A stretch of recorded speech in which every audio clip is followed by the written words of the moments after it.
Gibbs Racing just dropped a lawsuit that could change how every NASCAR team operates, and it's only getting bigger.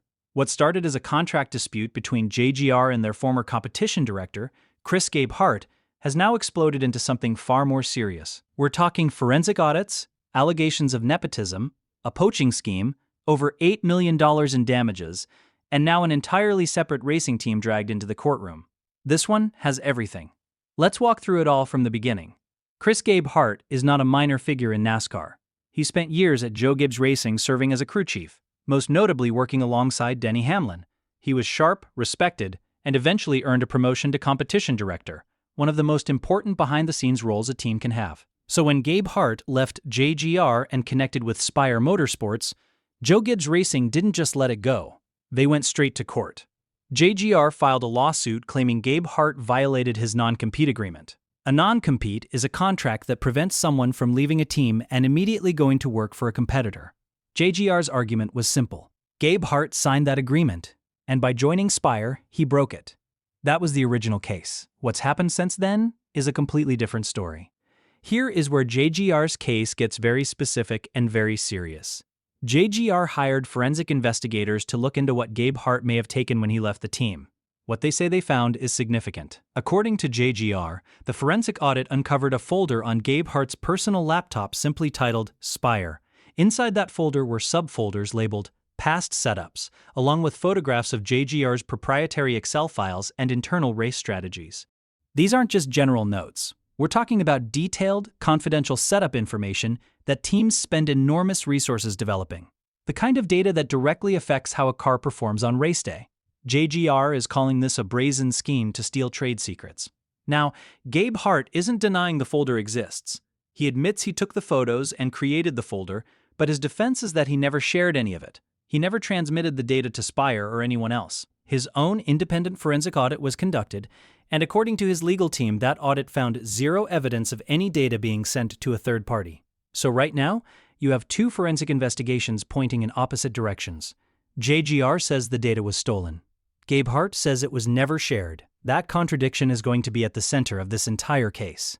While JGR is hammering on the data issue, Gabehart filed his own declaration on February 25th. And what he said in that declaration is what has the NASCAR world buzzing. Gabehart's defense isn't just, "I didn't share the data." He's going further. He's saying that JGR operated with a double standard. And he's naming names. The name he's pointing to is Ty Gibbs, the grandson of team owner Joe Gibbs and the driver of the number 54 car. According to Gabehart's declaration, the number 54 team was not held to the same standards as the rest of JGR's entries. He claims Ty Gibbs received preferential treatment when it came to meeting attendance and general accountability. His argument is that the normal rules simply didn't apply the same way when the boss's grandson was involved. But Gabehart goes even further than that. He claims that despite being promoted to competition director, he was pressured to step back in and act as Ty Gibbs' crew chief, specifically to fix performance problems on that car. He says that request directly undermined his position and his authority within the organization. And he says that situation, being pulled back down from a promotion to manage a situation involving the owner's family, was a major factor in why he ultimately left. Gabehart's legal team is describing the environment at JGR as dysfunctional.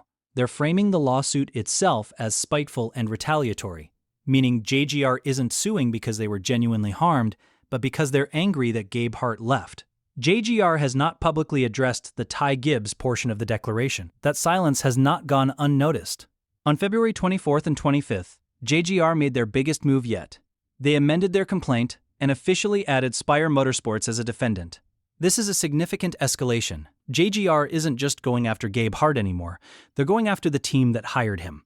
The specific accusation against Spire is that they knowingly and in bad faith induced Gabehart to break his contract. But JGR takes it a step further with a very specific claim. They allege that Gabehart used JGR's confidential payroll data to help Spire target and poach at least one other JGR employee.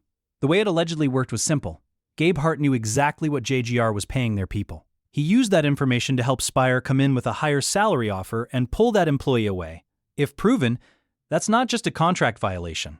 That's using a competitor's private financial information as a weapon against them. Spire's position is that they followed completely legal hiring practices. They are expected to formally respond and fight back against these claims.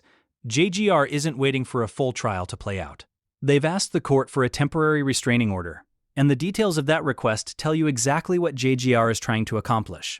They want Gabehart blocked from working for Spire in any similar capacity for a full 18 months starting from February 9, 2026. If that restraining order is granted, one of the most experienced strategic minds in the sport could be effectively sidelined for over a year and a half. The restraining order hearing is the next major flashpoint in this case.